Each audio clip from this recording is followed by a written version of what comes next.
Hello, it's John Storman here, and this is my video about my identity shield.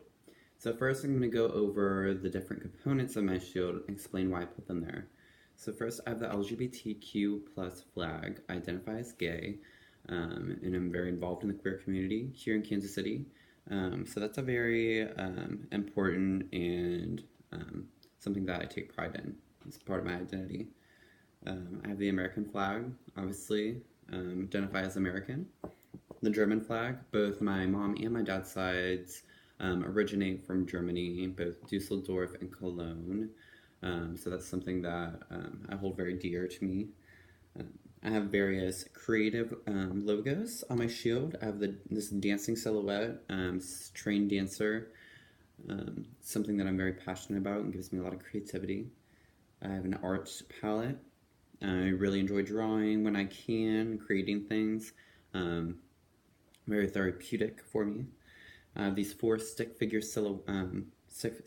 guys represents my four brothers. The apple obviously represents teaching, my pursuit to become a teacher. Sia up here represents my love for music. Her music gives me a lot of inspiration, calms me down. Then I have this coffee mug right here. Really enjoy coffee, need it to survive. And yeah. Then I have this cross right here, represents my Catholic upbringing and schooling. Um, it's no longer a part of my identity, but it's something that helped shape it. So, first question, where do identities come from? I think identities really come from your family, they're influenced by family, religion, schooling, education, the social groups you're involved with, political beliefs, and I really think that your childhood identity influences your adult identity. The different parts of my identity that give me power. Me personally, I think my queer identity gives me a lot of power. Just being involved in the community and helping others with similar struggle is very rewarding and fulfilling for me. Different parts of my creative identity, such as dancing and drawing, kind of like whenever I'm tense or down, they kind of lift me up and it kind of gives me a lot of satisfaction. And then my teaching identity gives me a lot of drive and kind of um, sets me up for the future. So the next question says, how is your identity different from the ways people might perceive you? I think people don't really know you until they talk to you and get to know your identity. So their first perception is more often than not going to be false.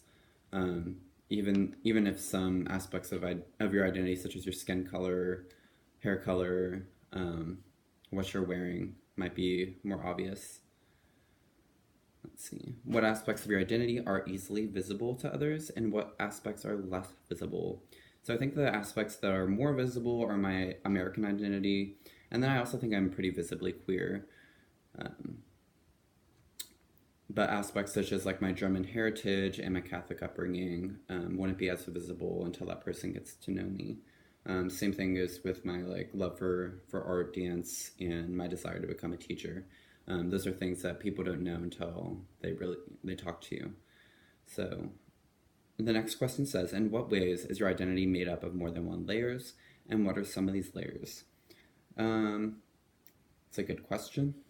I think there's it can be comprised of your hobbies. So for me, it'd be my dancing, drawing, um, a love for coffee, then maybe like your religious identity, so my Catholic upbringing, your family identity, four brothers, two parents, things like that, cousins, and then your cultural and national racial identity, so American, gay, German Irish.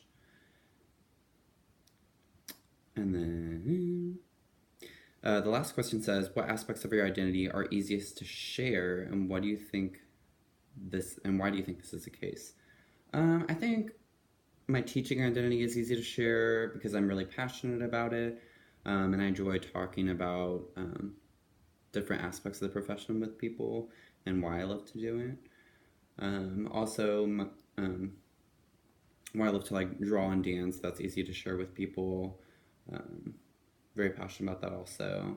But also, I'm going to go a little deeper. Things that are kind of different or harder to share would probably be my queer identity, because that was such a struggle for me growing up, and kind of something that's a little more private for people at first. Takes some opening up. And yeah, that is my identity shield. Thank you for listening.